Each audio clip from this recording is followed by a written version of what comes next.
Welcome to Tech It's Simple, the world of tutorials where simplicity meets technique. You're watching Telegram Series Part 2. In this video, I'm going to show you whether it is possible to register your Telegram account with your email address or not. When you open your Telegram app and click on Start Messaging, it will ask you to use your phone number. You will see there is no option or access for you to register with your email address. The Telegram app itself doesn't allow its users to register with an email address. If someone is claiming that they can register the Telegram account with an email, then they are probably scams, as you will not be able to register with email. You have only the option to register it with your phone number. Once you enter your phone number, a verification code will be sent to your phone number, and you will be able to register or create it. That's all for today's video. Thanks for watching till the end.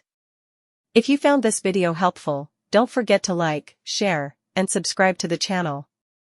Also, hit that bell icon to get notifications for more helpful tutorials. See you in the next video. Stay connected.